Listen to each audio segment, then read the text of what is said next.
So yun mga kalingap, isa mapagpalang tanghali, hapon po sa atin lahat. Dito tayo ngayon sa ating pangarap. Grabe. Si kuya oh. Binatakan na. Tinansiyan na po.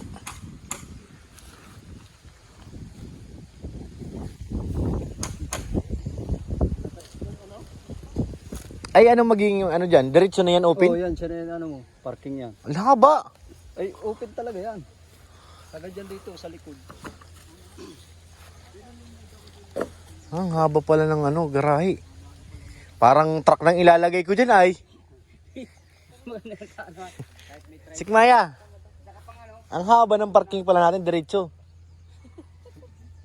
Ang haba ng parking natin, oh. Dito banda sa huli, sa likod, may sampayan. Sampayan lang? May kusina.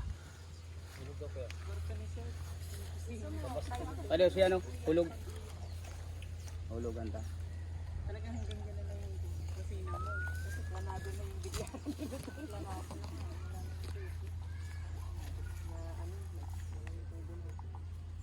Mahulog. Talagang ano, kailangan nasa hulog.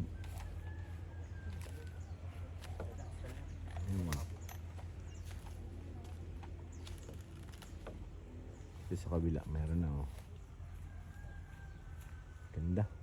May bisita na akong dog. Tapyasin mo na lang kuya. Yung ano, yung poste kasi ano. Para malibre yung tansi mo. Dahan-dahan na, baka may pako, madali ang itak mo.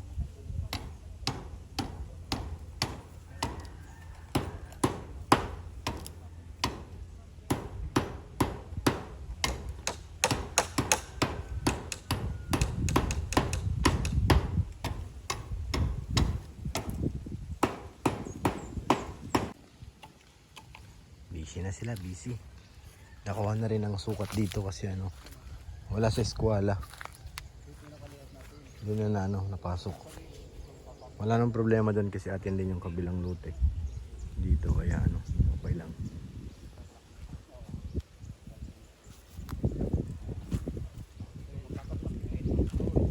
Ang lawak pala ng garahe mo.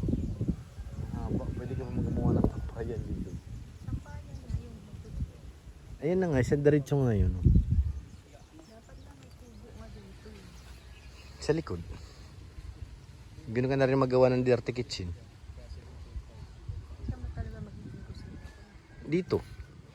Nandito yung kusina mo, dito. Ito na yun. Tapos may kwarto doon na isa. Sala. Hindi, dalawang kwarto. Pagpasok, sala na to.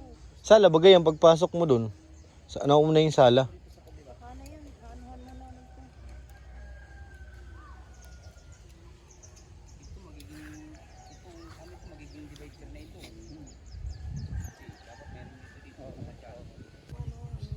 Ayan na. Malapit na matapos ang layout. May mga tansi na po.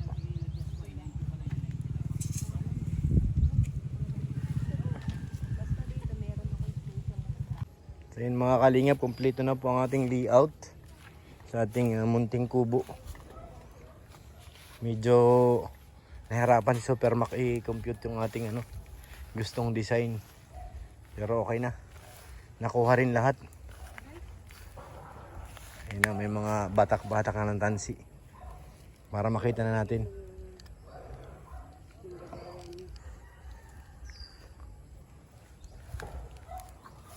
Kunting eri pa. Maraming ere pa yan. May na tayo.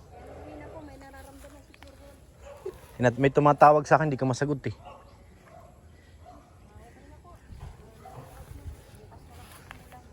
Bukas pag-uhukay na sila dyan.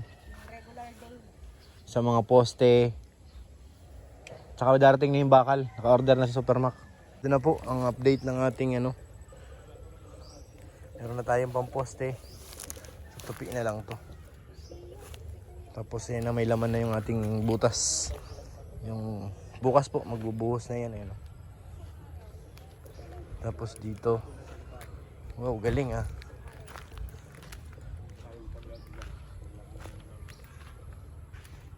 Ito na yung kabuuan. Malaki rin palang ano, poste natin. May mga bato na halos lahat. Ilang poste pang kulang natin, kuya? Balik 3 lang po. 3?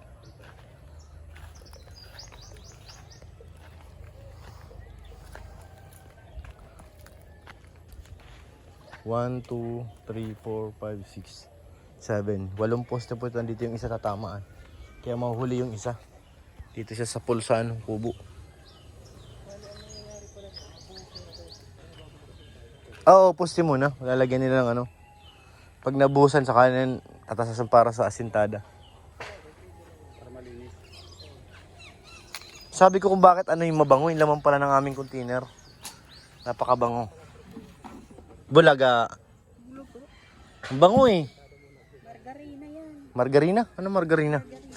Margarina.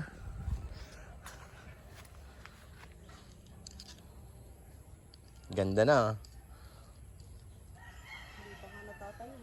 Oo, hukay pa nga lang. Ganda na yun.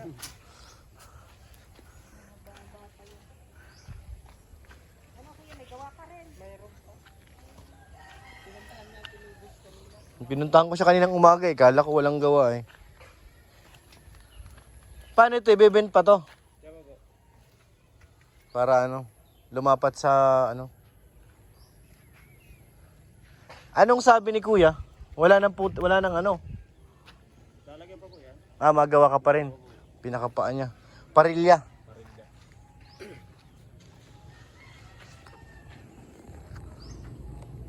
Sana.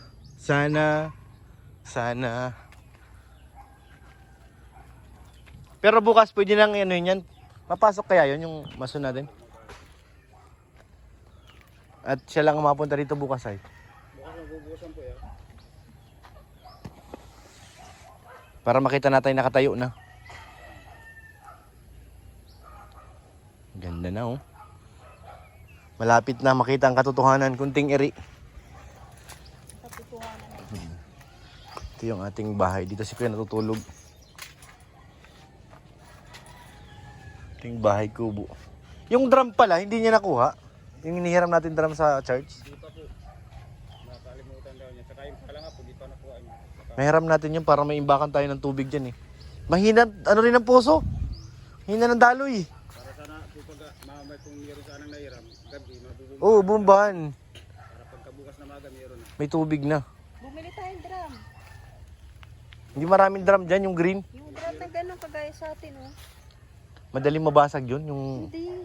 Yung nasa bahay natin. Oo, maliit lang yun. Yung drum dyan malaki. Yung mataas. Oo, yung kulay yun. Oo, ganyan din. Para di sila mahirapan pag nagbuhos. Magtabo na lang.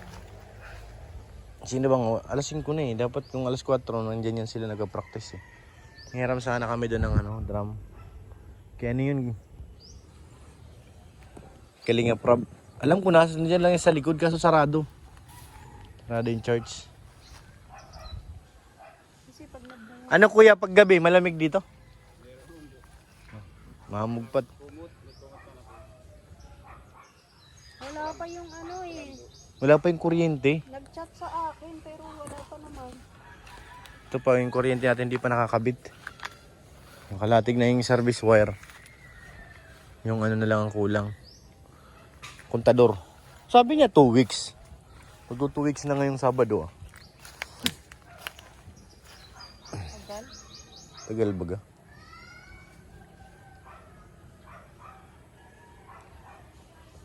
Kaya ang itsura niya pag nabuo, no? Bahay. Kakaibang itsura nito pag natapos.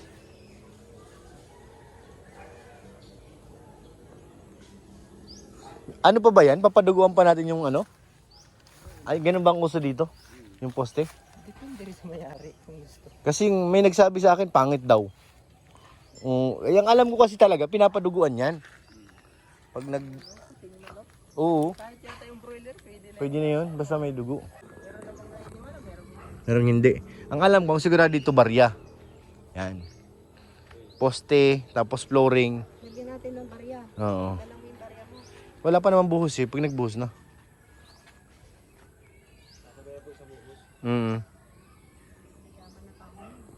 Oo, pamparami daw ng pera yun eh.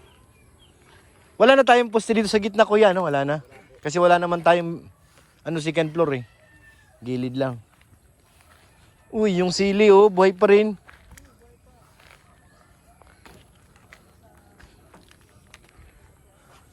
Dumating na po yung ating graba, nandyan na rin.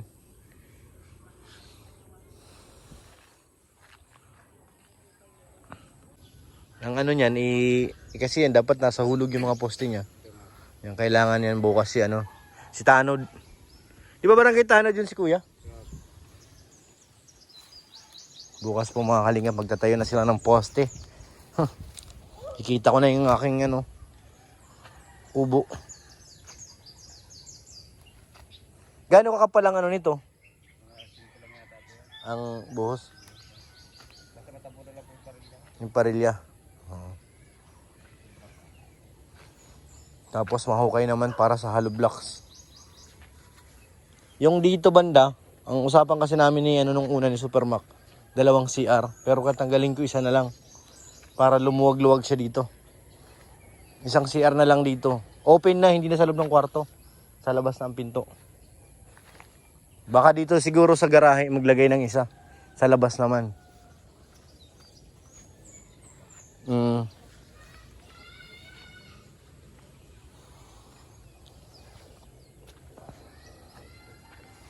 Tapos pag naikutan to ng hollow blocks, ano naman din to ng panambak para tumaas. Ang laki ng tambakan dito eh.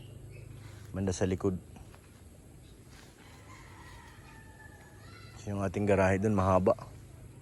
Yung garahe mo dun, pwede na yung pinakadulo, CR. Gawin na siyang CR. Diyan na rin ang septic tank. Mas maano dito maghukay ata. Pagapangin na lang yung tubo papunta ron.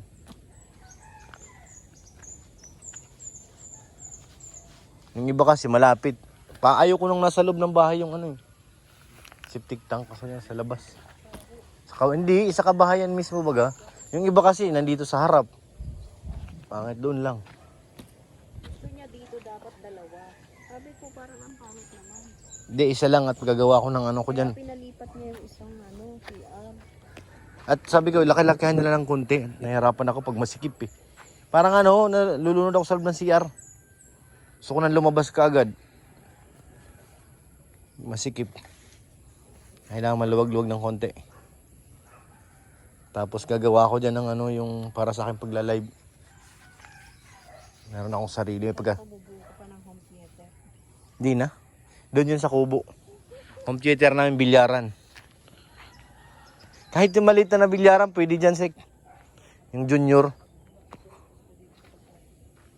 Doon sa likod mga kalingap. Bilyaran.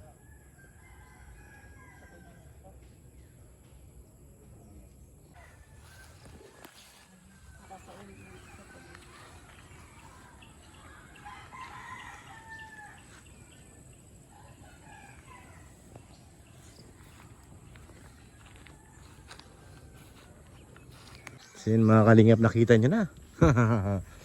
Ang ating pangarap, unti-unti nang tumatayo. Ay hindi pa pala, wala pa. Hukay pa lang. Ngayon kailangan natin ng ano, manok. Para dun sa pampadugo. Sa poste. Sige natin kung makakabili pa tayo. Tsaka drum.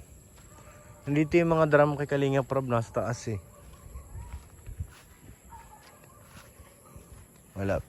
Wala pang tao dito eh, kaya di pa natin mahiram. Dito rin ang mga nagpapagawa ng mga barracks na dito. Marami na tayong kapitbahay dito mga kalingap. Tayo na natin si Dodong Roel magpagawa dyan. Tsaka si Kuya Rubin, Kuya David. Nagpagawa na, nandyan lahat ang keyboys. So yun, maraming salamat po sa inyo lahat mga kalingap. Siyempre, salamat po kay Ate Ani. Ate Ani Haramilla. Thank you po kay Ate Ami. Thank you po. Maraming salamat kay Ate Jenny. Thank you. Siyempre kay Ate Elizabeth. Kay Ate Beth, mga salamat ate. Kay Ate OP34, maraming salamat. At shoutout kay Ate Luminada. Kay Ate Summer Girl. Kay Mr. PH, kay Ma'am Jasmine, shoutout po. Wala yung puno, pinutol na. Yung tayo na yung puno mga kalingap. Ano? Uulingin siguro to. So yun, maraming salamat po mga kalingap at huwag po natin kalimutan suportahan si Kuya Bal, si Kalingap Rab, si Ate Edna sa kanilang mga upload sa kanilang YouTube channel para mas marami pa tayong matulungan mga kababayan. Maraming salamat po sa inyo lahat. God bless po. Andito na tayo sa church.